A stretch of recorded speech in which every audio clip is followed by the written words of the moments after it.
Bonjour à tous, Ulrich Génisson, fondateur de Eat Fat to Be Fit, la première communauté du régime cétogène. Je suis moi-même en cétose nutritionnelle ininterrompue depuis 2013. Et aujourd'hui, je suis vraiment très, très heureux de vous présenter mon ami Jonathan Edwards. On va en Floride. C'est un médecin américain et, par bonheur, il parle très, très bien français. Bonjour Jonathan et merci Ouais. d'avoir accepté mon invitation. Oui, bonjour Rick.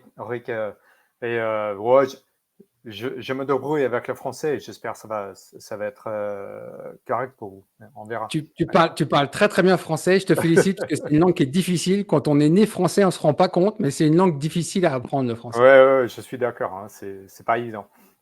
Alors, est-ce que tu veux bien commencer en te présentant? Tu as un passé de Ouais. sportif, après de Mhm. médecin, etc. Raconte-nous un peu tout ton parcours pour les gens qui ne te connaissent pas. D'accord. Comme vous t'as déjà dit, ouais, j'étais Jonathan Edwards. Bon, je suis né en Californie et j'ai grandi de faire le motocross avec le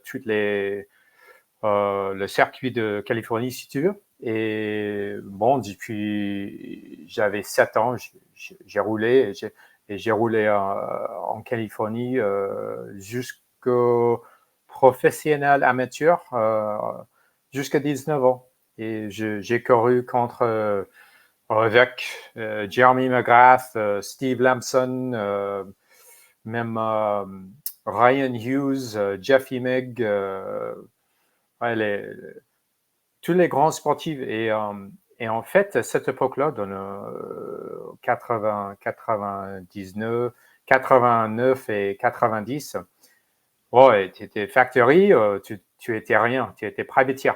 Il n'y avait pas les équipes satellites, on a dit. Et bon, j'ai, je suis allé à l'école après collège, juste pour ma mère, elle a exigé que j'ai absolument aller à l'école. Et donc, j'ai fait les deux. Et quand je me suis blessé à la World Minis à Las Vegas en 89 et j'étais sponsorisé par Yamaha à cette époque-là. Mais je me suis rendu compte, j'étais appelé pour quelque chose d'autre et j'ai changé mon direction tout de suite et pour la médecine. Et donc, j'ai quitté carrément le motocross. Bon, c'était la plus triste journée de ma vie presque, mais ça va. Je suis allé à l'université et ensuite, je me suis rendu compte que j'étais capable d'étudier très fort. Et bon, à la fin, je suis devenu un médecin. Et, ça m'est arrivé un petit peu comme ça. Et ça aussi explique la médecine du sport et nutrition et tout ça, parce que je vivais en vie professionnelle en autocross. Donc, ouais. Alors, j'ai vraiment beaucoup de respect pour toi parce que tu es quelqu'un de très très rare qui a réussi à avoir un passé de sportif, le motocross. Et forcément, en motocross, on fait jamais, enfin, rarement beaucoup d'études après. Toi, tu Ouais, les as fait, tu es ouais, devenu médecin, donc tu as ces compétences de médecin, tu as continué le sport, le cyclisme à un bon niveau. Et puis après, tu t'es intéressé à beaucoup de choses, les médecines hyperbares, les questions hyperbares, la micronutrition, le régime ouais, cétogène. Tu t'es intéressé à beaucoup de choses. Et ouais, en fait, tu as pu faire la passerelle entre le sport et la médecine, parce que tu avais les deux visions, et tu es devenu un peu le médecin référent, en tout cas dans tout ce qui concerne sport moto, vélo ou d'autres sports, le MMA, etc. maintenant. ouais, ouais, c'est Et tes vrai. compétences sont très, très, très, très rares aujourd'hui. Donc c'est pour ça que j'ai beaucoup de respect pour toi. Ouais, Je suis très admiratif de ta carrière. Et tu as pu aider beaucoup d'athlètes, beaucoup de sportifs de niveau, beaucoup de pilotes à améliorer leur santé ou alors à revenir après des blessures parce que tu avais cette vision des deux mondes, la santé et le sport. mm, mm, mm. C'est, mais je pense le succès pour moi, c'est parce que je connais la tête des athlètes, parce que j'étais là, le top niveau. Et ça, c'est quelque chose que je parle toujours avec les athlètes. Donc, par exemple, Zach Osborne, et quand il s'est blessé le clavicule, par exemple, Oh, euh, il était opéré et quand même pas 8 semaines après, il était déjà repris les courses. Et ça, c'est juste un exemplaire. Normalement, c'est impossible. Mais si tu travailles avec l'orthopédiste, la nutrition, la rééducation et tout, et tu peux réussir. C'est pas toujours le cas, mais c'est un bon exemplaire pour Zach parce que cette année-là, il a gagné le championnat en Supercross. Et, Ouais. mais, euh, mais ça, ouais, ça, c'est un exemplaire que les choses que je bien faire pour les athlètes. Ouais. Mais ton travail est précieux. Je sais que tu as travaillé avec Weston Peak, tu Ouais. as travaillé avec Zach Osborne, bien sûr. Aujourd'hui, tu travailles avec Tom Vial, tu as travaillé avec beaucoup Ouais. de champions. Et cette confiance que les champions ils ont envers toi, elle vient en fait que tu maîtrises l'ensemble. Et aujourd'hui, on a beaucoup de gens qui sont hyper spécialistes dans un domaine, mais toi, tu as une vision sur l'ensemble du problème. Et tu peux les Oui. accompagner sur une Mm-hmm. blessure, sur la préparation, l'optimisation de la nutrition. Exact. Ouais. Osborne, je crois qu'il avait eu des problèmes avec le poids, la gestion du poids. Tu as dû l'aider. Quand j'ai rencontré, c'est intéressant cette histoire. Et c'était quand Zach, il était un phénomène à 16 ans. Et normalement, il aurait devenu le prochain Ricky Carmichael. Et quand il était à Budds Creek, c'est le course fameuse pour lui, si tu veux. Et bah, il était en tête par une minute et demie, et il a explosé physiologiquement. Il peut pas. Il a raté de tenir le guidon et tout, et, et je pense qu'il a fini mi-pack et le deuxième manche, il n'a même pas pris le guidon, je pense. Et bon, c'était après ça, c'est Kurt Nichols. Parce que j'ai fait beaucoup de choses pour le Rallye Dakar pour KTM cette époque-là. Et je me souviens, c'est Kurt Nichols qui m'a parlé. Et c'est j'ai un petit jeune de travailler avec toi, ça s'appelle Zach Osborne. Et donc, c'était moi et Zach. Et on a commencé notre journée comme ça. La première chose que j'ai fait avec Zach, c'était juste pour être sûr, il était sérieux. Et j'ai dit à Zach, OK, on peut travailler ensemble, mais tout d'abord, tu vas faire une course cycliste. Je vais faire une course en Utah parce qu'à cette époque-là, j'ai couru beaucoup de vélos en Masters et catégorie 1. Et donc, j'ai une grande course de 3 jours en Utah. Et je lui dis, si tu peux finir cette course, on peut continuer. Si tu quittes, c'est fini. Et, et, le deuxième journée de la course, c'était en pied, c'est 10 000 pieds, 10 000 billets. Et c'était 3300 mètres. presque 90 miles. Bon, c'est. Mais bon, Zach, il est fini cette journée-là. Et pour moi, c'était incroyable parce que il était surpoids, même là, mais son métabolisme il était vraiment dérangé parce qu'il a envie de manger n'importe quoi, les bonbons et n'importe quoi. Il a mangé des glaces, des bonbons, de soda après chaque course de 20 minutes. Et après des années de ça, son métabolisme, il était presque pré-diabète, quoi. Et donc ça, depuis ça et ça a pris quand même des années pour repérer ces problèmes de métabolisme, si tu veux. Et finalement, bon, il a quitté KTM et il était un Yamaha. Et je lui disais, non, Zach, il faut que tu commences avec un régime cytogène pur et sans aucune autre voie. Et il a essayé ça. Parce qu'on peut toujours perdre le poids, mais il n'a jamais le souffle. Et il est toujours aussi rapide, hein, mais bon, il peut pas faire plus que mi-pack, quoi.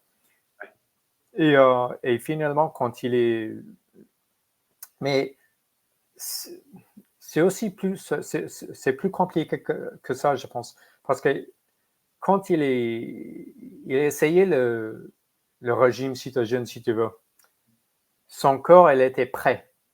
Avant ça, non, il n'était pas prêt.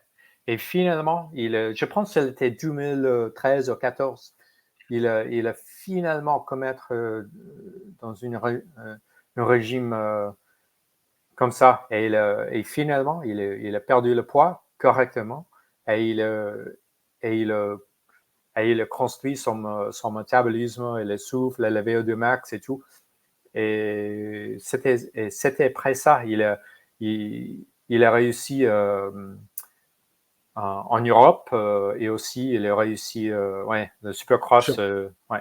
Le Donc championnat ça, national c'était. américain. Ouais. Ouais. Et Donc, c'est dramatique, toi. Je ne sais pas si tu l'as vu, mais il y a quelques jours, j'ai interviewé Yannick Carvela, qui est français, entraîneur en Californie, et on parlait justement de cette difficulté à faire comprendre l'importance de la nutrition chez le pilote de motocross. Et il a des pilotes qui sont allergiques à tout, ils mangent vraiment n'importe quoi. Il y a même pas de nourriture entière, pas de viande, pas de poisson, pas de légumes, c'est des choses toutes prêtes, des bars, des choses comme ça. C'est très pauvre en micronutriments. Et il a ouais, énormément de mal à leur faire comprendre l'importance de la nutrition au sens large, même les micronutriments, vitamines, minéraux. Et donc, qu'est-ce que tu as vu d'autre chez les. On va rester sur le milieu de la moto pour l'instant. Qu'est-ce que tu as vu d'autre comme révolution chez un pilote où il passe d'une alimentation qui est une mauvaise alimentation à ouais, vraiment une révolution grâce à ton intervention en nutrition? Qu'est-ce que tu as vu comme grand changement? ouais, c'est un changement de nutrition chez les pilotes de motocross, tu parles? Par Ouais. exemple, motocross ou rallye, je sais que Oui. tu as travaillé Ah avec oui, oui, Brabet. oui, oui, oui. Ouais. Ah oui, c'est c'est pas rallye, c'est le régime cétogène, c'est idéal, quoi. Parce Ouais. que ouais, mais on peut parler de ça. En motocross, tu sais, c'est ouais, quand tu es plus en plus compétitif, avant, quand j'ai couru, tu peux gagner uniquement avec le talent. Mais Mhm. c'est plus le cas, hein. Les motos, ils sont tout proches. Les gens, ils sont tout proches en capacité physique et leurs entraînements, c'est très sérieux en ce moment. Donc, ça diminue les différences entre les gens. Il n'existe plus les Ricky Carmichael, James Stewart, mais jusqu'à maintenant, on est Jet Lawrence. Mais quand même, il y en a beaucoup de gens quand même qui sont très proches à Jet. Ouais.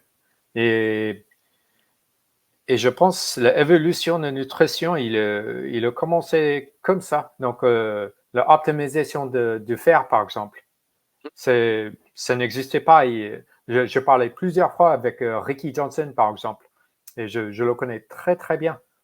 Dans les années de Ricky Johnson, ils ont roulé avec l'esprit, le talent et un petit peu, c'est tout, quoi. Ils mangeaient un hamburger après et bon, c'est bien. Mais maintenant, c'est, il faut manger exact.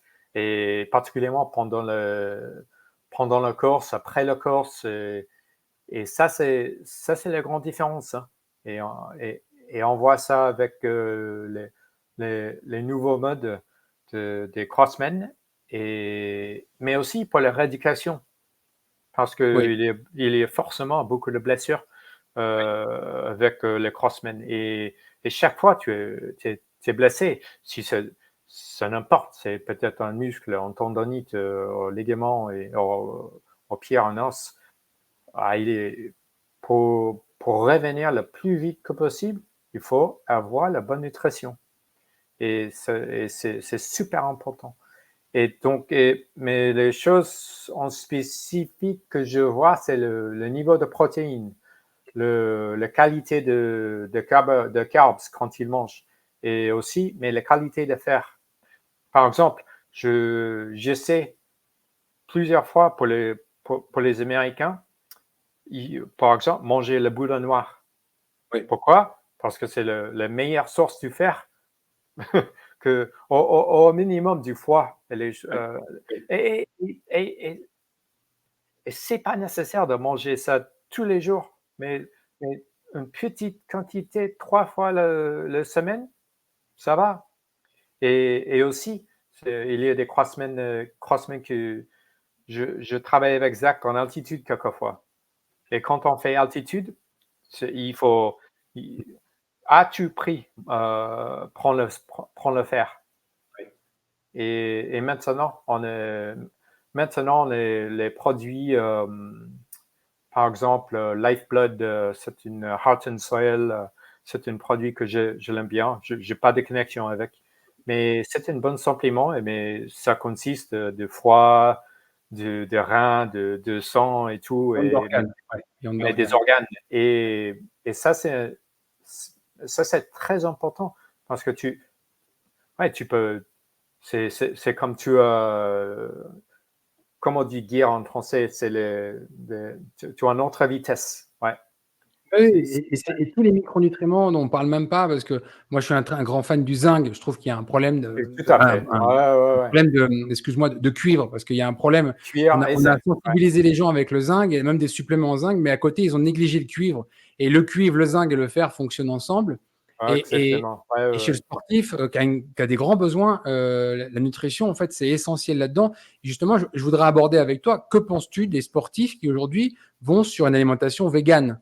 Parce qu'on voit qu'au niveau des micronutriments, il y a des gros Ah, problèmes. Moi, personnellement, ah, je trouve que ah, c'est une ah, catastrophe. Mais quel est ton avis? c'est pas possible. J'ai D'accord. vu plusieurs fois des vegans en cyclisme, Dave Mm. Zabriskie par exemple, et il m'a raconté personnellement vis-à-vis, non, c'est pas possible. J'ai vu avec des autres pilotes, je pense faire un 10, il joue avec ça et excusez-moi, il route très très rapide, hein, mais sans récupération, c'est pas le meilleur que j'ai jamais vu. Hein. Et non, mais j'ai vu plusieurs athlètes qui ont vraiment essayé cet régime et dans les sports professionnels, c'est pas possible. Et je Je reste sur ma partage ton position avis. tous les jours. Ouais. Ouais, je partage ton avis. Et moi, ce que je vois, c'est qu'il y a beaucoup de gens qui ont une alimentation omnivore. Ils passent sur un régime vegan et ils disent, je peux continuer à performer. Mais en Ouais. fait, il faut des années pour se détruire Ah oui, véritablement la ouais, ouais, santé ouais, tout et à voir fait. les effets délétères. Et le problème, c'est quand ils voient les effets délétères, pour les inverser, il faut aussi des années. Et la carrière est passée. Et c'est Ouais, trop tard. c'est ça. Et c'est aussi l'éradication. Ouais, c'est Ouais. mental Ouais. et tout. Non, c'est un peu triste quand je vois Oui, tout ça. Ouais. on voit beaucoup d'antinutriments dans les végétaux. On voit des problèmes avec les vitamines liposolubles, vitamine D, vitamine A. Je sais que tu es un grand fan de la vitamine K, la K2 qu'on Bah trouve oui, dans les fromages, dans ouais, les pour les organes, os et etc., tout. dans Ouais, les ouais. os. Et le régime vegan qui voudrait être mis en place chez un sportif nécessiterait de telles quantités de suppléments que ça en devient stupide, alors qu'on a ça dans l'alimentation, en fait. Une alimentation avec des produits animaux, viande d'organes. Et la Ouais. qualité des protéines animales n'est pas du tout la même que les Non, protéines végétales. Les acides aminés sont très non, différents. non, les acides animés, tu peux pas prendre la même qualité de fer. Hmm, C'est aucune comparaison d'accord. avec Alors, ça. je sais que tu es un grand auteur aussi. Tu as écrit ton premier livre il y a plus de 20, quasiment 20 ans sur le Dakar, parce que tu disais que tu avais Ah oui, accompagné une équipe KTM au Dakar. Voilà. Bon, voilà. Et ce livre est disponible sur Amazon. ouais. Raconte-nous un peu ton arrivée sur le Dakar. Est-ce que tu as pu voir comme expérience? Parce que ça date pas d'hier. Tu as déjà une longue expérience là-dessus. Ouais, je changeais les voies du Dakar. C'était, ouais, juste, donc, juste pour connaître mon histoire un petit peu en français, c'est après l'école de médecine, je suis décidé et d'habiter d'ailleurs dans un autre pays, dehors aux États-Unis, parce que je dors aux États-Unis, je suis né aux États-Unis, mais toujours, j'ai grandi avec, oh, aux États-Unis, elle est meilleure. On est le plus puissant. On est ça. Et je dis toujours, et les autres pays, ils font quoi là? Et donc, j'ai toujours cette curiosité. Donc, je me suis décidé dans mes adolescences d'habiter un an complet dans un autre pays avec une autre langue. Et ça m'est arrivé en 99 et j'ai rencontré l'ambassadeur de la France avec une autre collègue et il m'a offert 4 choix. Aller en Italie, en Belgique, à Louvain, et 3e Paris, 4e Lyon. et finalement, il me disait, tu n'aimeras pas les Italiens, tu vas s'ennuyer en Belgique, tu vas parler trop d'anglais à Paris, Lyon, c'est le bon endroit pour toi. Dis donc, finalement, donc je me suis trouvé à Lyon pour la médecine et de la recherche. Et donc, j'ai parlé peut-être anglais une vingtaine de fois, c'est tout, toute l'année. Parce que Immersion en français. les gens, ils commencent en anglais avec moi et c'est non, non, non, non. C'est que le français avec moi. Et excusez-moi. Hein, donc, et après 6 mois, j'ai commencé avec l'accent et tout. Et c'était aussi grâce de mon ancienne copine française et sa mère. Elle était une traductrice et aussi le père, il parlait pas d'anglais. Donc, j'étais forcé. Mais aussi, dans l'hôpital, c'était important pour moi de parler avec les malades en français et d'être compris, Ouais. comprendre. Donc, du coup, tu as fini tes études médicales en France. J'ai fait 1 an complet en France. Ouais. Voilà, c'est ça. Là, donc c'était tout ça qui me préparait pour aller pour le Dakar. En 2003, j'ai l'appel de Scott Harden, c'était un ancien pilote Para One, Para 1000. Il travaillait chez KTM, mais il était le chef pour le Rallye Dakar pour l'équipe USA. Donc, il annonce un ancien mécano, il m'a raconté mon histoire et que je parle français, je fais le moto et je suis aussi un physiothérapeute, un médecin et tout. Donc, bref, j'étais d'accord pour aller à Dakar. Et donc, c'est 2004, la dernière année qu'il a commencé à Clermont-Ferrand. Donc, j'étais là. Et ouais, et aussi, ouais, c'était un autre monde. Hein. Et finalement, j'ai fait le Dakar pendant 5 ans, 4 ans. J'étais là pour la dernière année, elle était annulée. Mais mes expériences là-bas, waouh, c'est quelque chose. Hein.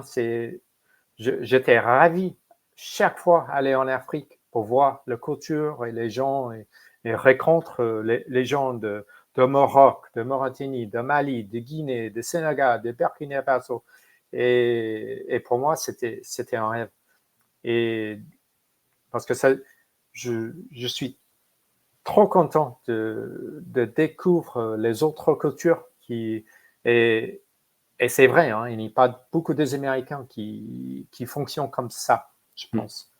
Donc j'ai travaillé avec les pilotes pour le Dakar et j'ai tout vu. Hein. J'ai vu le succès avec Chris Blaze, j'ai vu les pires avec les décès de Andy Caldecott, Elmer Simons et j'ai connu Fabrizio Mioni, Richard Sankt.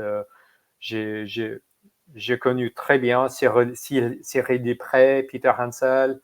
On vient du même endroit, c'est un ami, je le connais depuis que je suis enfant, Qui? et il vit en Andorre maintenant, Cyril Després, chez Ah oui, ouais, KTM. On vivait à j'ai, côté, quoi. Et moi, j'ai connu ses parents qui avaient un restaurant, une ouais, pizzeria, tout ça, on se connaît ouais, très ouais. bien. Et il a reçu Bonjour Keto, il y a même une photo où il a mis Bonjour Keto à côté d'un de ses trophées du Dakar. Ah, Et c'est cool. ouais, c'est cool. Ouais, il faut lui demander son histoire de son épaule. 2006, je pense.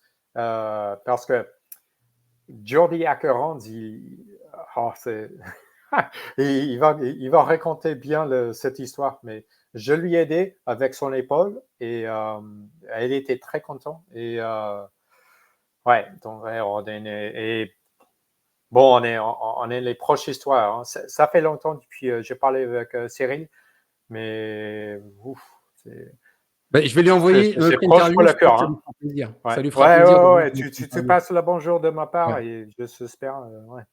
Ouais. Donc, tu vois, enfin, j'arrête pas de mettre en avant ton expérience parce que tu as, plusieurs cordes à ton arc, comme on dit en France. C'est vraiment énorme cette compétence. Donc, expérience sur le rallye et tu as aussi une expérience énorme sur le cyclisme et le vélo. Ouais. Toi-même, en tant que cycliste, et tu as accompagné des cyclistes professionnels à un très haut niveau. Alors, Ouais, oui, en collège, j'avais toujours un bon moteur. Et quand j'ai fait le motocross, j'avais toujours la meilleure VO2 et souffle que tout le monde, quoi. J'ai même, euh, j'ai même battu McGrath comme ça. C'était une course très physique, et en sable, par exemple. Je, je peux commencer mi-pack je peux sur, comme on dit, juste par ma physique, c'est gagner par le la course. physique. Ouais. Ouais. Ouais. Et donc, mais j'ai commencé de faire le cyclisme. Avant ça, j'ai fait le marathon et j'étais très bien dans le marathon. Et peut-être j'aurais dû suivre mon carrière en marathon et cyclisme, mais en université, j'ai fait j'ai fait le vélo pour le plaisir et tout de suite, j'ai vu que je peux grimper très bien. Et donc, j'ai couru pour une équipe à UC Davis. C'est l'Université de Californie à Davis, c'est au nord de Californie. Et, euh, et j'ai su à cette époque-là que j'étais capable de faire un niveau. Je ne sais pas quel niveau en vélo, mais bien sûr professionnel, peut-être, je ne sais pas. Pas champion, mais d'être là, quoi. Et, mais j'ai eu la décision aller à l'école de médecine ou continuer avec le vélo. Ce n'était pas difficile à décider ça. Et donc, je suis. Parce que l'école de médecine, tu n'as pas le temps du tout de faire beaucoup de sport et tout. C'est le 4 ans de l'école de médecine, pour nous, Ça, c'est tu fais rien enfer. d'autre. C'était Ouais. enfer. Tu ne fais rien d'autre. Mm. Chaque année, chaque soir de ta vie, c'est consumé par la médecine. Et c'est bien parce que Mm. c'est comme ça que tu arrives d'être un bon médecin. Bon, c'est après, je suis devenu un anesthésiste, médecin anesthésiste. J'ai repris le vélo et avec le but de faire le plus que possible. Donc, je m'entraînais beaucoup avec le vélo et aussi, j'ai accepté une position de médecin de l'équipe pour une équipe australienne qui s'appelle Flyvie Australie. Un très bon pote de moi s'appelle Binde. Binde, en fait, il habitait à Boulder, Binde. Et donc, j'étais là et ils sont basés à Boulder. Et donc, c'est comme ça que j'ai découvert Boulder et toutes les Ouais, super du bonnes choses Colorado. là-bas. Ouais. Ouais. Ouais. Et donc, j'ai roulé beaucoup là-bas. Donc, j'ai roulé avec eux, mais je m'entraînais aussi. Et ouais, j'ai réussi d'être catégorie 1. Et j'ai même roulé contre Floyd Landis une fois, après son suspension. Donc, mais bon, j'étais là. Hein, c'était cool. Hein, c'était un super. Je suis très content que j'ai réussi de faire ce niveau dans ma vie de vélo. Et après ça, j'ai fait beaucoup de masters. Et, et aussi, je roule beaucoup, mais cette époque-là. Donc, pour les équipes de vélo, j'ai fait, c'est intéressant, j'ai fait le tour de Californie avec Flavie Australie. Et c'était en 2010, 11, quelque chose comme ça. Et AG2R était là, sans médecin. Et ils ont que des problèmes avec le langage et tout. Et ils ont entendu que je parle français et tout. Donc, le manager, il m'approchait. Hey, Dr. Edwards, est-ce que on a besoin d'aide? On est des cyclistes qui est malade et tout. Ça et ça et ça. Ah, avec plaisir. Toujours pour le français, c'est pas difficile pour moi. Et donc, je suis allé et j'ai rencontré Romain Bardet, Christophe Riblon et toute l'équipe. Et on s'est allé très, très bien ensemble. Et dis donc, je pense que c'était l'année prochaine, après ça, c'était le fille de l'avenue. Ça s'appelle Magali l'avenue. Elle m'a demandé d'être le médecin pour AG2R pour le Tour de Californie. J'ai dit, oh, wow, c'est trop tôt maintenant. Donc, ce n'était pas difficile. Et ouais, et j'ai travaillé très, très dur pour l'équipe l'année-là. Et ils ont même reporté une étape à Big Bear. Mais j'ai continué toujours avec Romain. On était très amis parce qu'il est aussi en académie. Il est très fort dans les livres et le business et tout. Donc, on se connectait très bien comme ça. Et donc, je suis toujours amical avec lui. Et aussi Reblanc. Et ça dépend. Maintenant, ils sont tous nouveaux. Mais je suis allé en France pour aller des équipes avec AG2R et tout. Et j'ai travaillé un petit peu avec le médecin, Eric, là-bas. Et j'ai continué ça jusqu'en 2014, 15, je pense. Et donc ça, donc finalement, j'ai fait 4 tours de Californie. J'ai fait le Sun Tour en Australie. J'ai fait et finalement, donc ça, c'était en médecine. Et pour ma carrière, si tu veux appeler une carrière, c'était toujours amateur. Hein. Et je suis très fier que j'ai fait le Rondex en Aix-en-Provence avec des élites et Christophe Leporte, il était dedans. Il était junior. Hein, Ton parcours est exceptionnel parce que avoir toutes ces compétences, déjà exceller dans un sport, c'est une chose, mais dans plusieurs. Tu parles de marathon, tu parles de course à pied, tu parles de sport moto. Déjà, ces trois-là, ce n'est pas forcément des sports que les gens pratiquent ensemble. Et en plus, tu as ta vision de médecin dessus. Donc, pour moi, c'est vraiment exceptionnel. Et je te remercie d'ailleurs parce qu'on avait envoyé notre premier livre à Romain Bardet. Il nous avait dit envoie-le à Romain, il a besoin de recettes. Ah oui, c'était là. Ouais, voilà. C'était vous avez, ça, c'est le nouveau, ça. Bonjour, Keto, le deuxième. Et ton expertise, en fait, sur tous les sports, en plus, maintenant, on pourrait parler dans d'autres sports type MMA, etc., est vraiment exceptionnel.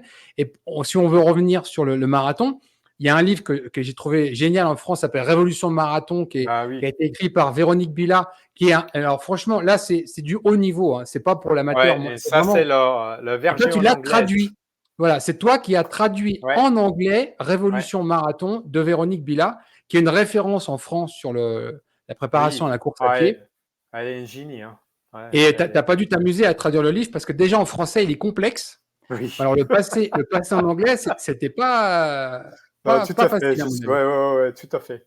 Et en fait, normalement, si tu vas bien, je vais commencer mon thèse, mon doctorat avec Dr. Bella. D'accord. Ça, c'est mon prochain projet, si tu veux. Et parce je suis très passionné de travailler avec Dr. Bella et elle est géniale, pure comme un physiologiste pour la science et tout. Et j'ai même l'emmené l'équipe de Bellatraining en Floride pour faire en lecture en cours à Stetson University l'année dernière. D'accord. Et on s'amusait. C'était un plaisir. Hein. Ah ouais, mais Véronique Billa, c'est une référence mondiale. En France, elle n'est pas assez connue. Elle a une approche très, très scientifique. Et Ouais. on habitait à même pas 20 km l'un de l'autre. Ah, c'est Euh, vrai? ouais, Ouais. ouais. Et à un moment donné, elle faisait ça n'a pas pu se faire, mais elle proposait des tests de VO2 sur le terrain Ouais, pour sur le elle rallye. avait Ouais. besoin de beaucoup de données. Et Mhm. j'avais pas pu le faire au dernier moment parce qu'il y a autre chose à faire. Mais elle est vraiment, c'est la référence en France, quoi. On a Ouais. Tim Noakes sur le régime cétogène en Afrique du Sud, mais sur la course à pied, c'est Véronique Billa. Et j'aurais beaucoup aimé au niveau nutrition, ça connecte un peu plus avec l'approche keto, mais bon, ça s'est pas encore fait. Ouais. Mais c'est une référence sur la course à pied, ça c'est. Ouais, On non, peut elle est très forte. Elle est très pour la bonne nutrition. Hmm. Et pour elle n'est pas végétarienne du tout. Hein. Ouais. Elle croit dans les organes, assez de protéines. Et si tu vois son TED Talk, elle a un TED Talk 2013 à Lille, TEDx. Elle parle très précisément de ça. Parce que l'importance de protéines liées avec le VO2 max, c'est invalable. Et il faut avoir le bon dosage de protéines. Mais en plus, il faut prendre les protéines dans les bons endroits et les périodes spécifiques dans la journée. Parce que c'est un petit peu de nutrition, mais on n'est pas en storage Oui, des acides aminés. oui. Il faut manger et il faut manger en même temps que tu es dans un état anabolique. Oui. Ouais, c'est clair. Hein. Ah non, Mais mais, et elle, c'est ça la grande différence, c'est qu'elle a vraiment mis beaucoup de science, ouais, beaucoup de données, beaucoup de chiffres, des publications. Enfin, c'est pas ouais, ésotérique, c'est pas une idée, hein, c'est beaucoup de science. Elle est ouais, très ouais, ouais. respectée dans le monde entier. Hein. J'espère les bullet training et Hmm. tous les moyens d'entraînement va venir en jour aux États-Unis. Et Ben, ça, j'espère c'est aussi, parce qu'on a beaucoup de ouais, croyances. Tu vois. Moi, je me suis aussi beaucoup intéressé sur les méthodes de musculation. ouais, Quand tu prends des gens comme Arthur Jones, qui pour moi est un maître, il ouais, a ouais. déjà tout posé. Après, des gens jusqu'à Dorian Yates, qui a été un des derniers. Pour faire Ouais, simple, on peut devenir Monsieur Univers en faisant seulement que 2 heures de musculation par semaine. Alors que ouais, de l'autre côté, tu as plein de coachs qui vont te dire qu'il faut en faire 12 heures, 14 heures, 15 heures, 20 heures, etc. Et on se rend compte en fait que ces gens-là, ils avaient déjà à l'époque tout trouvé. Et maintenant, on est encore dans un monde de croyances. Et Véronique Billa, sur son livre Révolution Marathon en français, que tu as traduit en anglais, en fait, elle met toutes les bases pour s'entraîner moins, mais ouais. mieux. Mais Et ça mieux change tout. Voilà. et avec le plaisir. Je pense que c'est absolument le cas que tu puisses faire un marathon avec le plaisir. Et, Tout à fait. c'est pas nécessaire comme on dit, taper, se mettre contre le mur chaque fois. Je pense qu'il est absolument possible de, de faire régulariser avec les méthodes et tout, mais, mais avec le plaisir. Oui, et puis C'est c'est ça ce qu'il difficile à faut. comprendre, mais je Oui, pense que oui, mais c'est vraiment cette prêt. recherche Mm. scientifique d'optimiser tout pour en faire le moins possible et avoir le meilleur résultat. Tout à fait. Et sans blessure, Sans blessure. et les moins blessures en plus. Ouais, Tout ça, c'est important. Et son livre, moi, quand je l'ai lu, j'ai pris une claque la première fois. Je ouais, l'ai relu une deuxième fois parce qu'il est pointu quand même. Ça nécessite du temps. ouais, Il ouais, faut le digérer. Il n'est pas très gros, mais il faut le digérer. ouais. Non, elle est en train d'écrire une autre version plus simple et plus Bonne idée. précise, quoi. Ouais. Quelque chose Moins comme ça. scientifique, plus pratique. Ouais. Moins scientifique, plus pratique, exactement. Ouais, c'est Donc, une bonne idée. ouais. Et Mais donc, hmm, vas-y, vas-y. j'ai- j'allais dire, tu as parlé dans une bonne poids d'entraînement. Je vois ça dans les cyclismes, je vois ça dans les motocross, mais il y a des coachs comme Baker et tout qui brûlent Ouais. leur pilote avec l'entraînement et pas assez de récupération.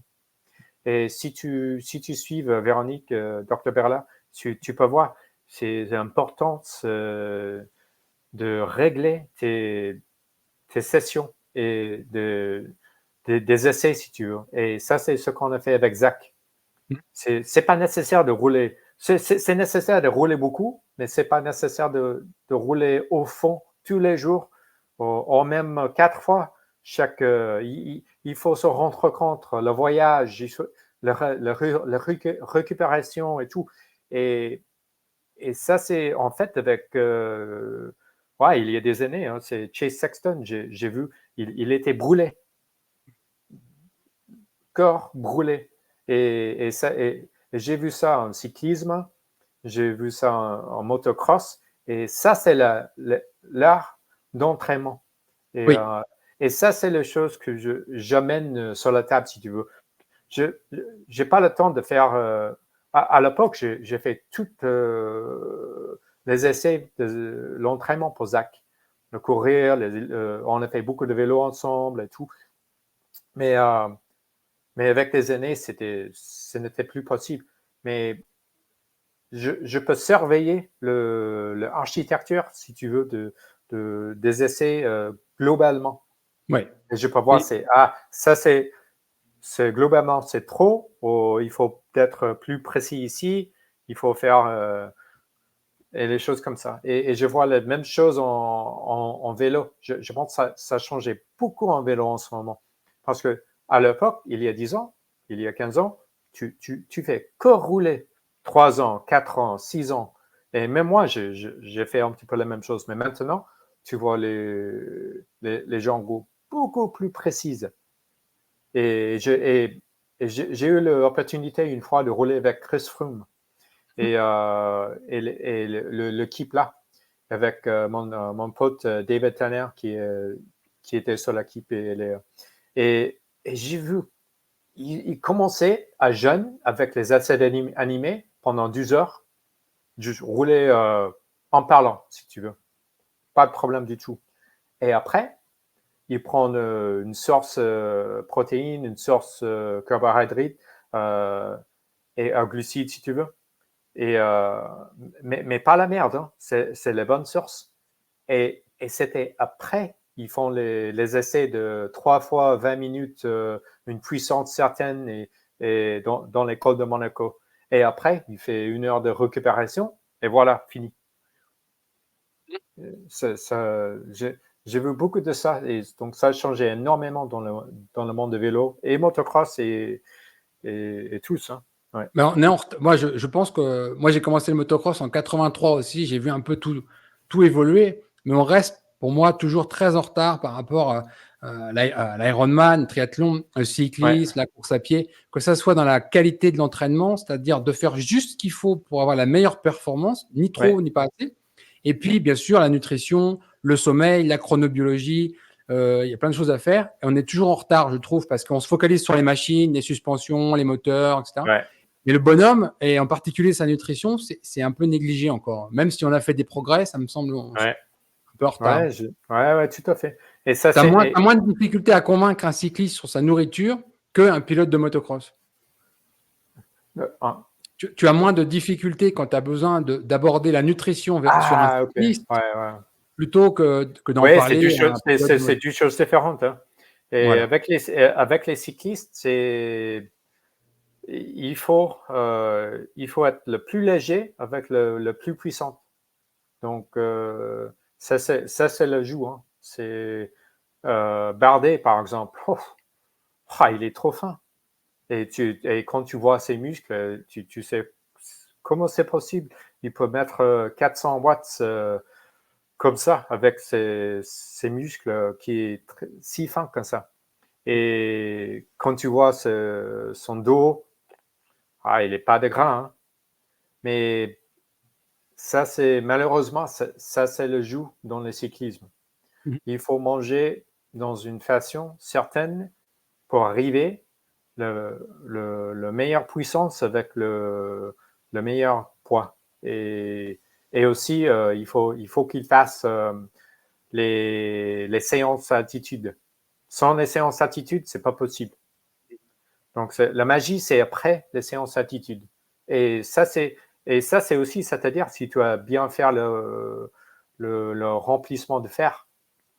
Sans fer, l'attitude fait presque rien, quoi. Dis donc c'est pour le cyclisme, c'est une méthode précise. Et bah, bien sûr, il y a des gens qui ont plus de talent pour ça que les autres. Et ça, c'est la différence. Et c'est beaucoup de génétique. C'est aussi, ouais, je pense que ça, c'est une chose. Pour les crossmen, bon, ils ont une autre machine. Et le plus fluide, la fluidité, la souplesse, mais la force, dans les meilleurs moments, il faut avoir sur la moto. Par exemple, quand tu es sur la Whoops, tu fais ça 15, 20 fois, ça brûle déjà. Ouais. Et donc, pour le motocross, pour moi, c'est plutôt l'art de récupérer après le Whoops et les sautes et pour avoir le force dans le virage et les autres obstacles plus violents, quoi, si tu veux. Et aussi, quand tu fais le combat, quand tu dépasses quelqu'un, les choses comme ça, c'est pas évident. Hein. Et donc, pour ça, il faut avoir le bon souffle. Ouais. Mais La respiration, très les essentielle.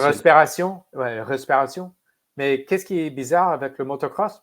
Quand tu es en tête, il semblait pas que tu as même pas besoin de meilleure respiration au souffle. Mais quand tu es 15e, bon, mi-pack, c'est 10 fois pire. Mm. Et est-ce que ça, et ça, c'est beaucoup mental aussi que je vois. Mais aussi en motocross, tu as la suspension et tout. Je connais Marshall Walton, par exemple. Il a roulé, je pense, avec le moto de Tomac. Mm. Il était en colère après parce que la suspension, c'était rien à voir. J'ai fait aussi, j'ai roulé avec une fois avec le moto de Zach, son 4e Factory. Et moi aussi, j'étais en colère parce que tu peux pas tomber avec presque. Tu peux mettre dans une voie qui est mal faite, tu vois, et c'est stable, lisse, rapide. Mais avec le suspension stock, bonne chance avec ça. Hein. C'est impossible. Là, je roule KTM avec les nouvelles suspensions à air. J'y arrive toujours pas à les régler. Et je vais Ouais. les changer pour repasser à des suspensions à ressort, enfin la fourche à ressort, parce que j'y arrive vraiment pas. Et je reprendrai une moto des années 80 à presque des meilleures suspensions que les fourches modernes KTM. C'est une horreur. C'est C'est une peut-être bien sur des enduros. grosse différence. Ouais. Ah, mais c'est infernal. Et c'est vrai que c'est la grande différence. Les motos d'usine, les motos des professionnels, les suspensions, ça fait vraiment. C'est numéro un. Même aujourd'hui, c'est bizarre. Hein. Ah Même ouais. aujourd'hui, c'est une grosse différence. Et on est. Mais pour le moteur, ils sont presque les mêmes. Tu peux avoir presque le même moteur, mais suspension. Ouais. Ouais, Ouais. Et ça, en France, je connais bien Pierrick Paget, que j'ai passé en régime cétogène il y a 6 ans, 6 ou 7 ans. Et il a beaucoup travaillé pour Boss. Il y a une marque de suspension qui s'appelle Boss en France, Boss Suspension. ouais. Ils font des suspensions extraordinaires et il n'arrête pas de dire mais si vous avez une pièce à changer sur votre machine, c'est d'abord les suspensions. Le reste, c'est négligeable, quoi. C'est les suspensions Exactement. d'abord. Voilà. Exactement. Ouais, Ça fait une très grande différence. mais aussi pour la respiration et tout, c'est quand tu as la bonne la suspension, tu es beaucoup plus souple et tout sur la moto, tu relaxes, tu as moins de pompe et ouais. Et je sais que tu es un grand spécialiste, tu es pointilleux. Je sais que tu as écrit beaucoup d'articles dans la presse américaine, moto, vélo, Ouais. les longueurs des pédales sur les vélos. J'ai lu tes articles. Et je sais que tu es quelqu'un de très précis. Et c'est vraiment génial d'avoir quelqu'un qui a autant d'expérience sur des sports très différents, avec la vision nutrition, métabolique au sens large, que ce soit Ouais. vraiment nutrition, respiration, tout ça. Et je te félicite vraiment parce que tu es quelqu'un que j'admire vraiment beaucoup. Merci, merci. Ouais, c'était une bonne journée. C'était une belle journée jusqu'à maintenant. Hein. C'est vrai, j'ai fait beaucoup de choses et bon, je suis toujours derrière la porte, si tu veux. Mhm. Je suis presque jamais dans les médias. C'est pas mon truc. Mais c'est pour ça que je tenais par Ouais. cette vidéo à te faire connaître parce que vraiment, moi j'ai vraiment beaucoup de respect pour toi. Tu mérites d'être connu et ton expertise, elle est vraiment très intéressante. Je sais que tu as plugué beaucoup de choses. Les caissons hyperbares, par exemple, on pourrait en parler sur les traumas crâniens, Mm. les corps cétoniques, par exemple, bêta-hydroxybutyrate sous forme d'ester qui vont avec les Ouais. caissons hyperbares. Les méthodes de respiration, je sais que tu as fait beaucoup monitorer au pilote la saturation en oxygène, tu as été un des premiers là-dessus. Ouais. Euh, et à la fois la nutrition, toi tu me parles de viande d'organe, je sais que tu es un grand fan du kéfir de lait et Ouais, des oui. produits laitiers Oh, français. c'est bon ça. Voilà. Oh, ouais, ah, Tout ça, c'est super ouais. intéressant. Ouais, ouais, ouais, non, j'adore tout ça, mais aussi, hein, j'ai appris beaucoup de choses. La façon à manger, c'est important aussi, hein, parce que la façon à table, ça, c'est la chose que je suis le plus fier, si tu veux, c'est avec ma fille. Charlotte, elle a fait 3 heures de maternelle et 1 an de CP complète en France, dans notre village, Cylon-la-Cascade. Mais une chose, elles savent manger à table, c'est-à-dire parler, manger correctement avec le rythme. Et on parle beaucoup de choses. Et il y a beaucoup des Américains. Et je vois ça avec le pilote, même le vélo. Ils ne savent pas ça. Et ça, c'est une autre façon de nutrition. Comment manger avec le bon rythme. Et je pense que c'est une grande différence quand tu peux faire ça. Et ça, c'est un petit peu que je fais avec Tom Vial. Je pense qu'il était trop pressé de manger. Et, parce que j'ai parlé avec lui très prochement et je dis, tu as perdu comment manger à la française, je pense. Et pour moi, c'était un petit peu de ça pour lui. Mais aussi l'affaire et tout. Et on a vu globalement ses entraînements. Et bon, le deuxième partie de sa saison, ça passait très bien. Le Destination, il roulait d'infernal, quoi. J'espère qu'il va passer une très bonne année l'année prochaine. Mais ça, c'est une bonne exemplaire. C'est l'importance de savoir faire manger. Mais tu C'est vois, pas, même c'est pas évident. Un Français qui a ses habitudes de Français, quand il arrive aux États-Unis, il arrive à les perdre. Ouais. Tu vois la gravité de la situation. Et nous, on a un guide en PDF où on a sélectionné toute une liste de fournisseurs de produits santé aux États-Unis. Trouver du bœuf à l'herbe, trouver des produits laitiers au lait cru, Ouais, il faut qu'on. casinado. Voilà, tout ça, en fait, ça demande un peu de recherche pour On trouver va, on des va viandes envoyer d'organes un livre. saines. On va envoyer un livre chez Tom. Oui, ben, Je pense que je sais que j'ai déjà eu un message privé, Eric Sorby, là. Donc, si Eric, tu nous vois et que tu sais pas quoi faire du livre, bah, tu le donnes à Tom. ouais. Ouais, non, Eric, il est mon gars. J'ai mangé avec lui et il y a Yannick Cocard. Oui, Parce que Yannick, il était ici à Porton. Eric, il est mon gars. Ouais, ah, donc, j'ai eu Fanny il y a pas très longtemps qui me disait qu'ils étaient retournés en France pour ouais, l'instant. ouais, ouais, on a mangé ensemble avant-hier. D'accord, ils étaient en Floride, là. Ok, Oui, ils étaient en d'accord. Floride. Je pense qu'ils ont déjà quitté, peut-être pas, mais ils étaient en Floride pour la semaine. Ouais. Bon, alors, et donc, j'encourage Tom Vial à considérer le régime cétogène parce que encadré avec toi, il peut avoir que des bons conseils, c'est sûr et Ouais, certain. ouais, ouais, ouais. Ouais, tu sais, il y a un meilleur temps pour faire le cétogène et quelquefois pas. Et par exemple, après le course, Mhm, c'est pas le moment pour les pizzas. mhm. C'est le Non, c'est moment pour le bœuf, les légumes, protéines. le beurre. Et ça c'est la récupération. Tout de Mm. suite après le course, tu- il faut lancer le, le bon régime. Ouais. Et 2 jours avant, ok, ça c'est ça c'est le temps pour un petit peu de glucides, quoi, les patates sucrées, quoi, et les choses comme ça. Mais il faut se balancer de tout ça. Et ça, c'est une faute que je vois souvent. La célébration de libre manger après la course. Si tu es professionnel, je pense, pour moi, c'est pas une option. Ça s'appelle périodiser sa nutrition par rapport aux phases d'entraînement, par rapport aux compétitions. C'est difficile, hein? Et c'est dur, et c'est peut-être strict. Et je sais. Voilà. Des gens comme Zach Bitter, tu sais, qui est parrain de notre site aussi en course à pied, il a beaucoup communiqué, il a fait des billets de blog, des podcasts, etc. Ouais. Il a expliqué comment il périodisait tout ça. C'est riche d'enseignements parce que lui, il a eu 2 records du monde. C'est pas juste un amateur. Et c'est des gens qui ont été des pionniers en fait en régime cétogène. Alors, il y en a d'autres avant, hein, par accident.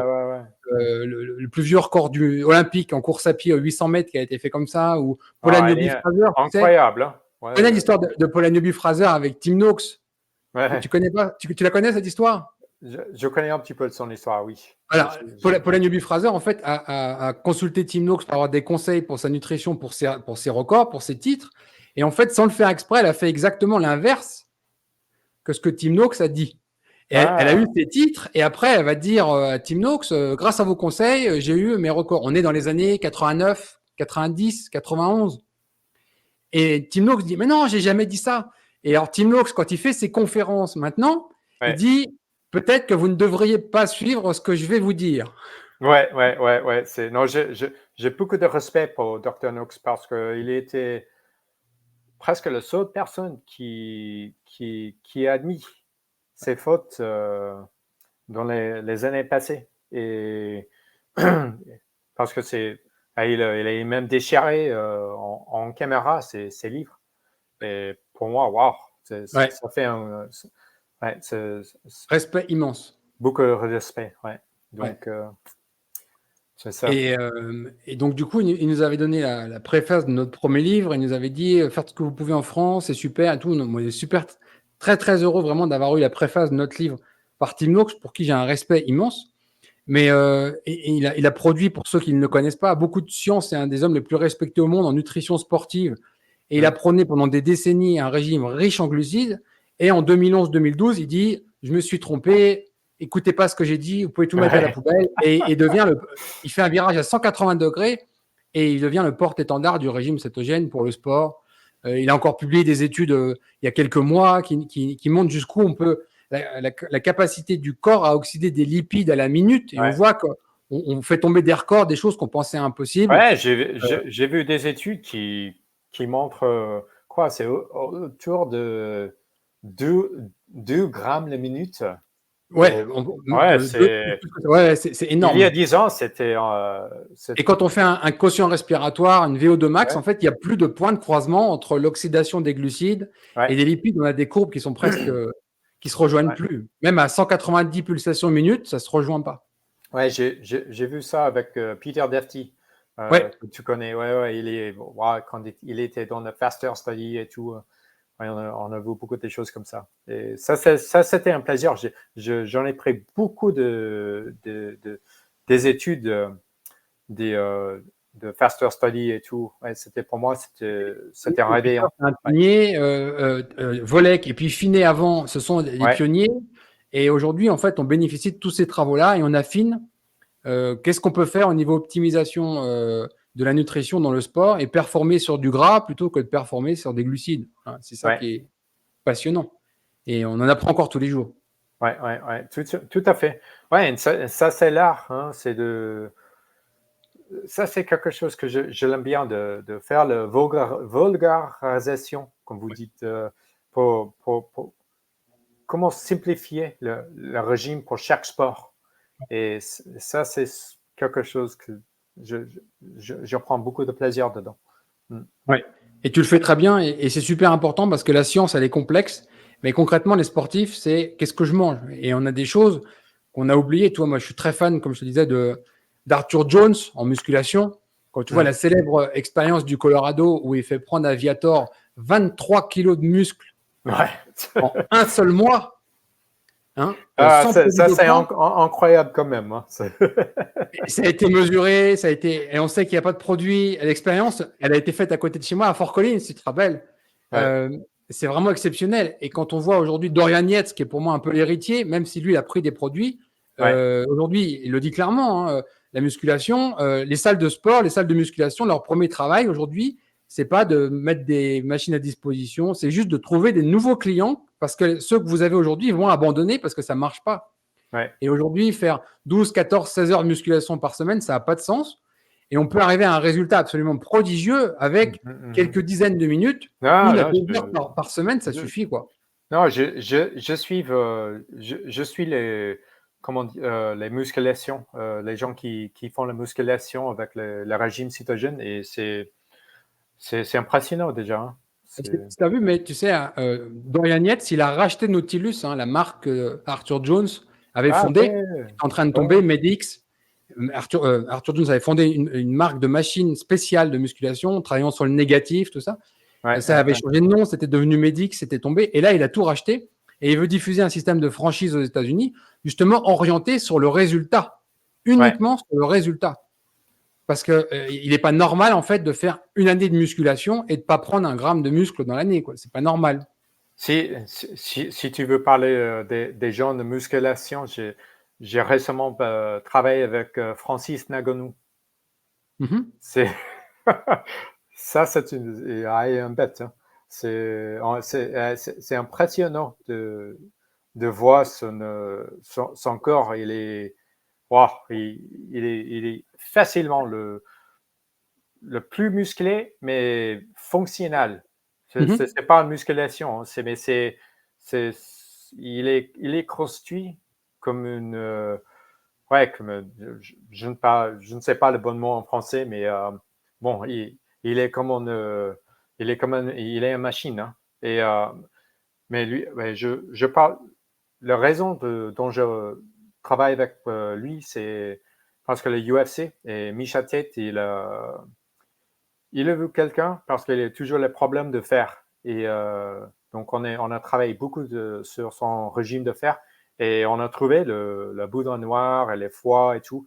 Et, et, et finalement, on a réussi d'augmenter son fer et ouais, on a joué aussi avec l'oxygène hyperbarique et l'hypoxie et tout. Mhm. Et parce que pour lui, quand tu es gros comme ça, tu perds de respiration tout de suite, quoi. Mais ouais, ça, c'était cool. Je fais les choses très précises pour lui. Je fais pas ses entraînements, hein. C'est juste en consultation. Mhm. Et il m'a fait confiance parce que je parle français avec lui et tout. Donc, ouais. Mm.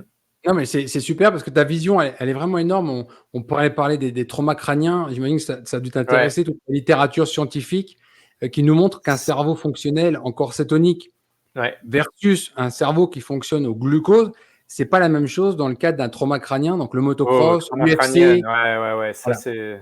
Et c'est intéressant.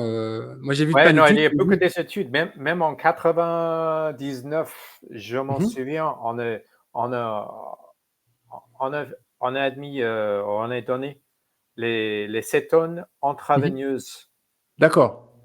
dans les gens avec les traumatismes intracrâniens en Utah. Quand Mhm, j'ai fait mon année d'éradication de sport là-bas. Et bon, et c'était clair, quand tu donnes le cerveau les cétones comme ça, tu peux, ça, ça aide beaucoup avec l'éradication, la réparation, mais plutôt c'est l'énergie. Parce que le disposition de l'énergie du cerveau, c'est très important avec une traumatisme intracrânienne. Ça, c'est en fait, ça, c'est la raison. On essaie quelquefois de s'endormir le cerveau au même mettre en froid, si tu veux. C'est pour contrôler le métabolisme et l'utilisation de l'énergie. Et quand tu es plus cétogène, tu as plus capacité de résister des blessures intracrâniennes que si tu étais dépendant 100% sur glucose. Ça, tu peux pas disputer ça. Ça se sait pas assez, tu vois. Nous, on le lit dans la littérature scientifique. Moi, je le vois régulièrement, mais ça se sait pas assez. Et les pilotes de motocross le savent pas. Les services d'urgence qui vont accueillir les traumatisés le savent pas. Et c'est dommage parce que maintenant, on a même des corps cétoniques, donc des esters disponibles en libre circulation. On peut les acheter. En 99, les avoir en intraveineuse, ça devait être quelque chose. Ça devait pas être simple. Donc, on a ça et c'est négligé, malheureusement. Comme les caissons hyperbares pour l'oxygène, 2 atmosphères et demie, sature en oxygène, c'est des choses aujourd'hui. La science est là, mais c'est pas appliqué, c'est pas utilisé. Oui, avec moi. Donc, ça, c'est quelque chose que j'ai fait avec les gens qui sont les. Et après chaque match de UFC ou MMA, je dis tout de suite, hein, il faut suivre un régime cétogène 6 semaines, 4 ou 6 semaines, à tout prix, et faire le chambre hyperbarique. Et ouais, j'en ai pas mal qui en ont fait. Hein. C'est parce que le risque de suicide avec les traumatismes intracrâniens, c'est important quand même. Alors justement, tu me donnes l'occasion de faire une transition vers ton dernier livre que tu as dédié directement à la kétamine. Moi, j'ai découvert ça il y a quelques années par hasard, parce qu'il y a une scientifique qui faisait des études sur le régime cétogène, l'anorexie et la kétamine. C'est là que j'ai découvert ça. Et toi, tu en as fait un livre et tu en es devenu un peu un spécialiste. Alors, peux-tu nous parler de ce qu'est la kétamine et ce qu'elle peut faire? Oui, donc la kétamine, comme je suis un médecin anesthésiste, donc j'utilisais kétamine, c'était une anesthésique que j'ai utilisée pendant 20 ans déjà. Et donc, je connais pour l'anesthésie, mais aussi c'est bien comme un anti-inflammatoire et aussi ça régule le métabolisme, si tu veux, de cerveau. Et la kétamine, c'est bien. Et il y a des études pour le traumatisme intracrânien. Mais ça, c'est pas le chose principe. La chose principe pour le kétamine, ça peut prévenir le suicide. Et le suicide, après en anglais, c'est CTE, donc encéphalopathie, traumatisme intracrânien, je pense en français. Mais le risque de suicide après ça, c'est important. Et j'ai eu des athlètes qui sont se suicidés après ça. Donc, c'est pour moi, tu parles personnel. UFC, football américain, peut-être trauma pour le motocross aussi avec les casques. Tout à fait. Il y a des crossmen en BMX et aussi motocross qui sont suicidés à cause de ça. C'est aucune question. Dis donc, la kétamine, c'est une chose comptant maintenant qui peut arrêter les envies de se suicider. C'est un mot difficile pour moi en français, mais quand même. C'est l'envie du suicide. Ouais, envie de suicide, d'accord. Et ça n'arrête complètement les envies. Mais ça peut faire le pont entre les envies et les actions de thérapie, si tu veux. D'accord. Et ça dépend. Mais le kétamine, il est aussi efficace contre la dépression. Donc, et ça, c'est sûrement, c'est une comment on dit, c'est toujours en partie de le suicide. Mais kétamine, à la base, c'est une psychédélique. D'accord, comme la psilocybine. Comme la psilocybine, comme le MDMA, comme tout. Et purement, il y a une anesthésique, mais dans les dosages corrects, c'est une psychédélique. Et comme ça, tu tu as une expérience dans ton tête de cerveau, d'esprit et aussi biologique. Et ça diminue aussi l'inflammation. Et avec ça, c'est comme comment on dit, laborer le terrain de ton tête. Et maintenant, tu peux fuir, tu peux enlever les voies, les traces que tu es coincé dedans.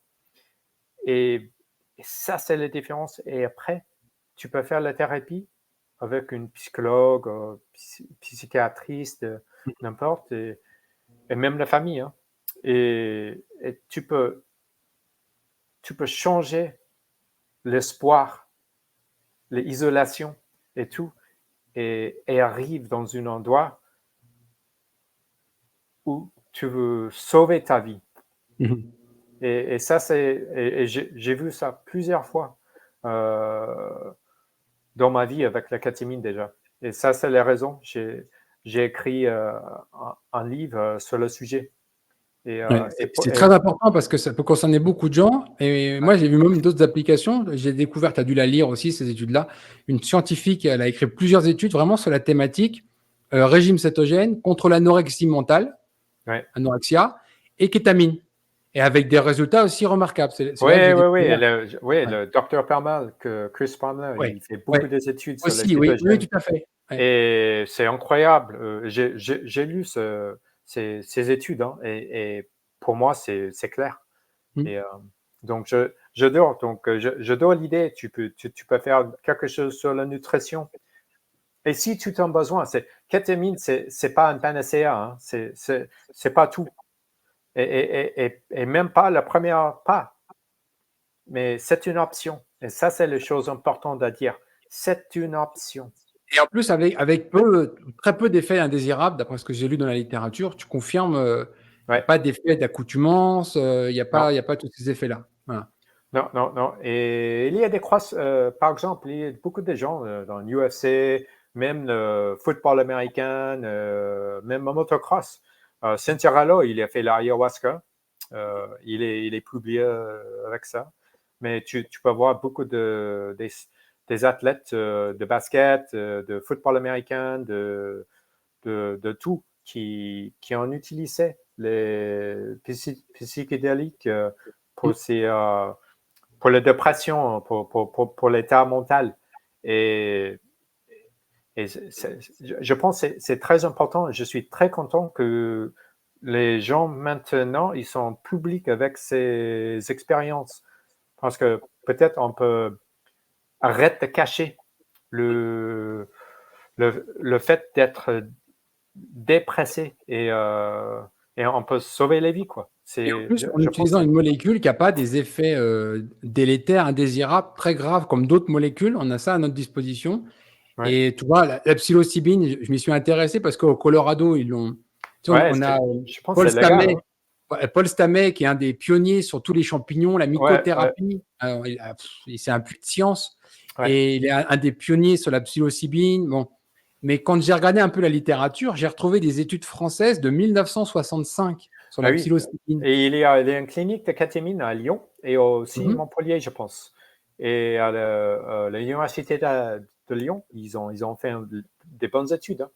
Et ouais, j'ai parlé beaucoup des gens en France de kétamine déjà. Et j'ai des collègues de médecins qui ont vu mon livre et ils ont motivé de traduire mon livre en français tout de suite. Super. On en verra. C'est peut-être possible. Ouais. On va mettre tous les liens de toute façon de tes livres disponibles sur Amazon.fr, mais en anglais. Mais si quelqu'un veut traduire en français, on peut se mettre en contact. Pas de souci, c'est utile de diffuser ces infos. Aux États-Unis, tu sais que moi je suis amoureux des États-Unis, c'est un pays que j'adore, je suis bien ici. Mais il y a sur certains sujets vraiment beaucoup d'avance. Tu vois, on parlait de médecine hyperbare. Moi, je suis un passionné depuis longtemps. Quand tu vois que le plus grand caisson hyperbare, il y a à Tel Aviv, en Israël, c'est un truc énorme, c'est pratiquement un autobus. En Chine, il y a 5000 caissons en libre service. Si tu vois le truc bleu là-bas? Ouais. La chambre gonflable, voilà. ouais, Ici, c'est en libre service. ma On peut chambre acheter ça. gonflable. Voilà. On J'utilise peut acheter ça ici aux souvent. États-Unis. Et Ouais. c'est difficile, c'est pas évident en France. Non, en Je France, il y a pense beaucoup qu'ils de ont. retard sur le sujet. La médecine Ouais, hyperbare, ouais, c'est accident de plongée. C'est tout. ouais. Le premier caisson hyperbare, moi j'y suis allé. Le premier caisson hyperbare en libre service en France, il est à Londres, au C'est Royaume-Uni. vrai? Ah, OK. Mhm. Ouais. 80 $ l'heure. Tu le loues comme tu veux. Oui, Tu y oui, vas oui. comme ça. Tu sais, je travaille beaucoup avec. En fait, il habite en Colorado en ce moment et peut-être c'est intéressant de parler avec lui. C'est Dr. Scott Scher. D'accord, oui, Et bien sûr, je connais deux noms, bien il sûr. est un expert sur le hyperbarique et oxygène. Et c'est un très bon ami de moi. Et je lui aide avec son. Il y a un nouveau livre sur les hyperbariques.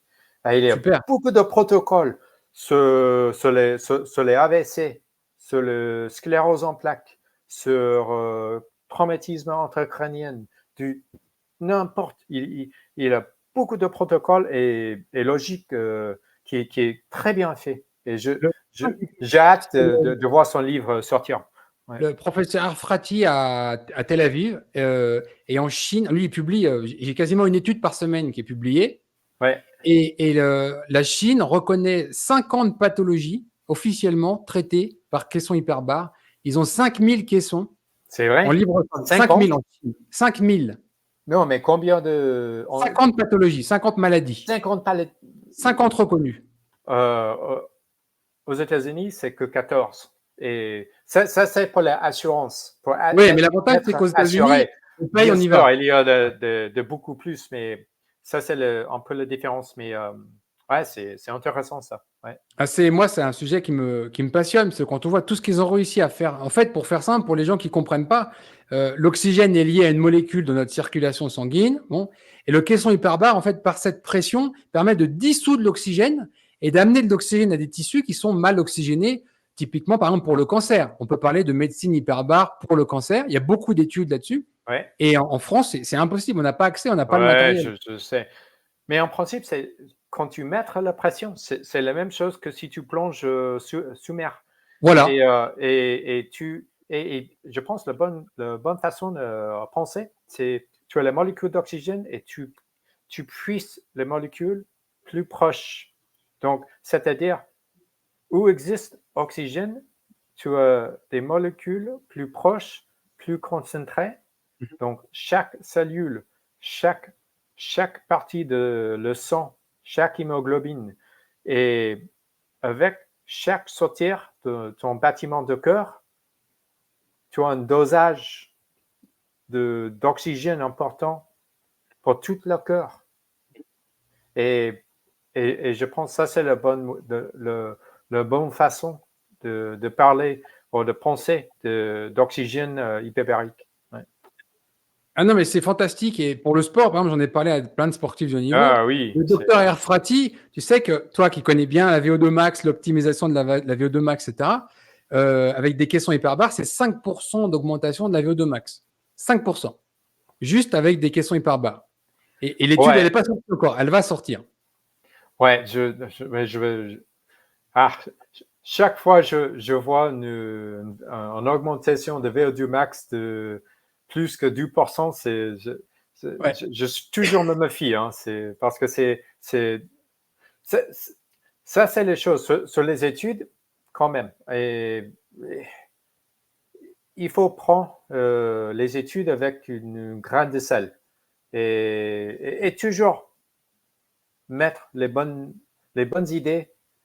Par exemple, il y a des études qui montrent que tu as 10% en plus de récupération avec les cétones sur le Oui. cyclisme.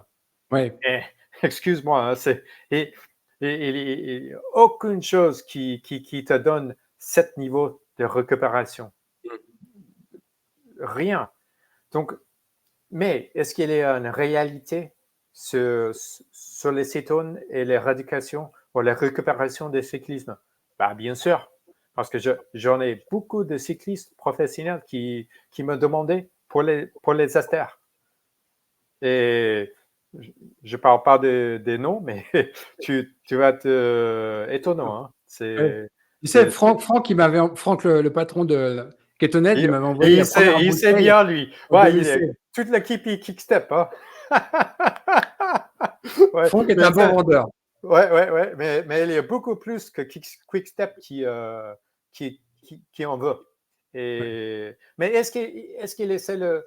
Et aussi motocross. Zach, il utilisait beaucoup. On a fait des 7 tonnes du sel. Sel, Et ouais. Zach, il utilisait, ça s'appelle Keto Fuels. Oui, Et j'ai fait ça pour un ami avec le cancer de cerveau, John Mahoney à l'époque. oui, on Et, l'avait en contact. et ouais, c'était donc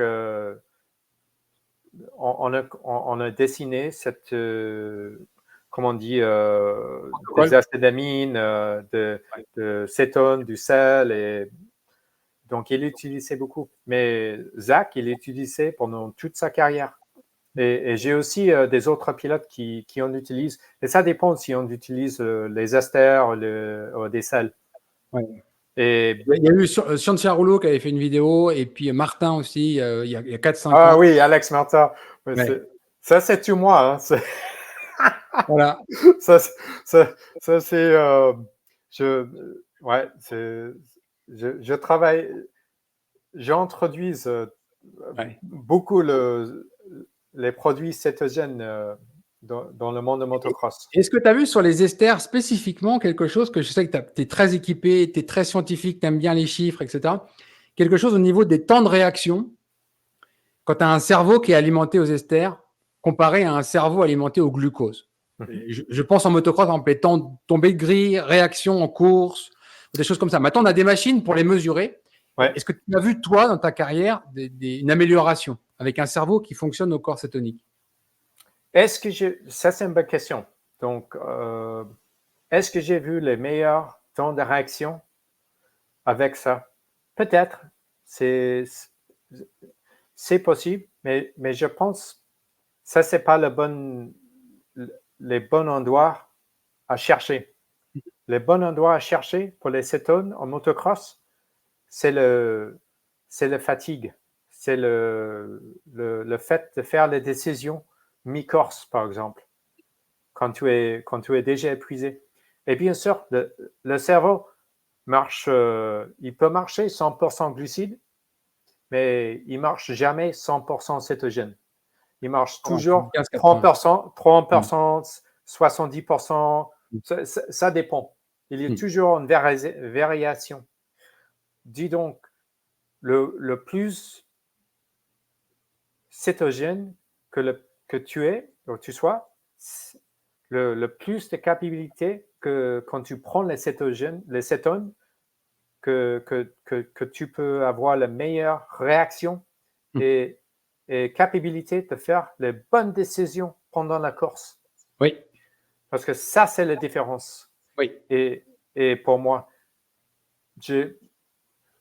peut-être sur la réaction sur la grid, peut-être c'est le cas, mais je n'ai jamais vu nettement les études. Et c'est difficile. Hein? C'est difficile. Il y a des machines maintenant, tu sais, ouais.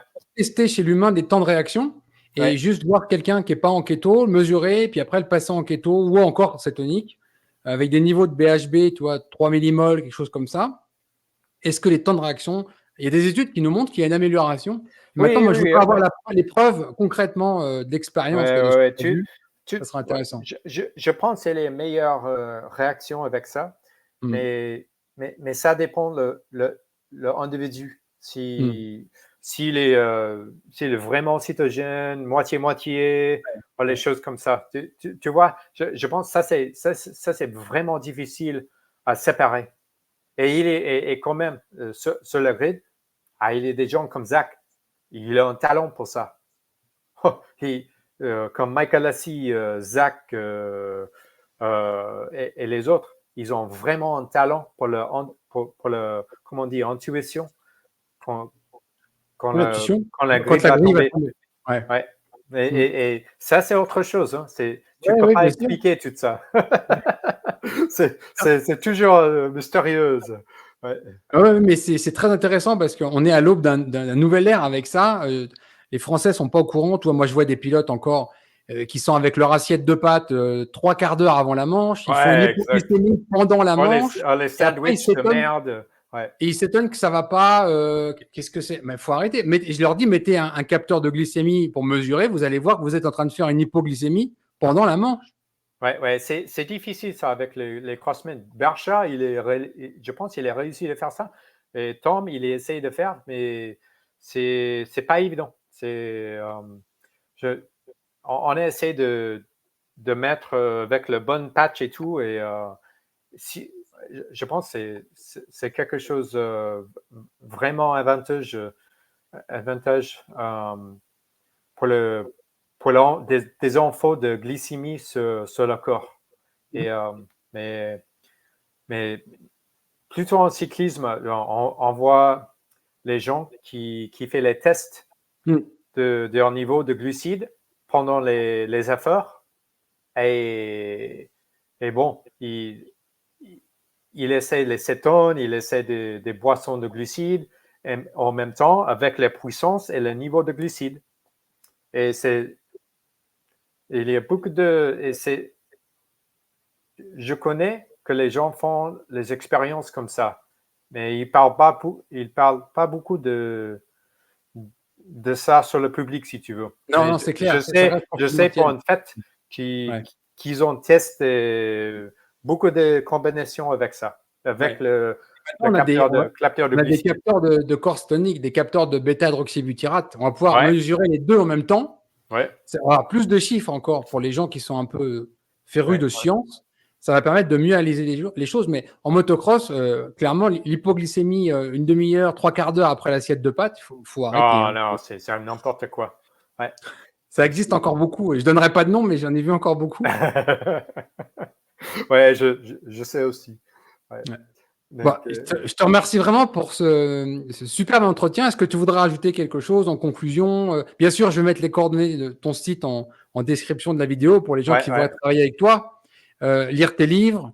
Tu veux dire peut-être quelque chose en conclusion, un message d'encouragement pour les sportifs de considérer enfin leur nutrition comme quelque chose d'important? Ouais, je pense qu'il faut commencer quelque part. Et avec ton livre, c'est un bon départ pour apprendre la façon de manger.